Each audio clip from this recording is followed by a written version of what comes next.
Road ప్రమాదంలో గాయపడిన బాధితుడికి న్యాయస్థానం అండగా నిలిచింది. బాధితుడు ఉన్న కారు వద్దకే వెళ్లిన న్యాయమూర్తి ₹1 కోటి పరిహారం చెల్లించాలని బీమా సంస్థను ఆదేశించారు. ములుగు జిల్లా వెంకటాపురం గ్రామానికి చెందిన దీక్షిత్ బాచుపల్లిలో ఇంజనీరింగ్ చదువుతున్నాడు. 2023 ఆగస్టు 12న తన స్నేహితులతో కలిసి ఓ అద్దె కారులో అనంతగిరి హిల్స్కు వెళ్లాడు దీక్షిత్. మార్గ మధ్యలో యాక్సిడెంట్ జరగ్గా దీక్షిత్ తలకు తీవ్ర గాయమై శరీరం చచ్చుబడిపోయింది. దీక్షిత్ తండ్రి వెంకటేశ్వర్లు పురుగుల మందు దుకాణంలో, తల్లి రైతు కూలీగా పనిచేస్తున్నారు. యాక్సిడెంట్ అయిన తమ బిడ్డ దీక్షిత్ను ఓ ప్రైవేట్ ఆసుపత్రిలో చేర్పించి సుమారు 60 లక్షల వరకు అప్పులు చేసి చికిత్స చేయించారు.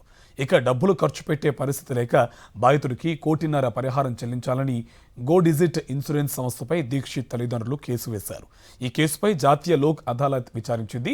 బాధితుడు కారులో ఉన్నాడని తెలుసుకొని స్వయంగా అక్కడికే వెళ్లారు న్యాయ సేవా సమితి చైర్పర్సన్ షౌకత్ జహాన్ సిద్దికి. నెల రోజుల్లోపు బాధితుడికి ₹1 కోటి పరిహారం అందించాలని, బాధితుడి అకౌంట్లో జమ చేయాలని బీమా సంస్థను ఆదేశించారు జడ్జి సిద్దికి.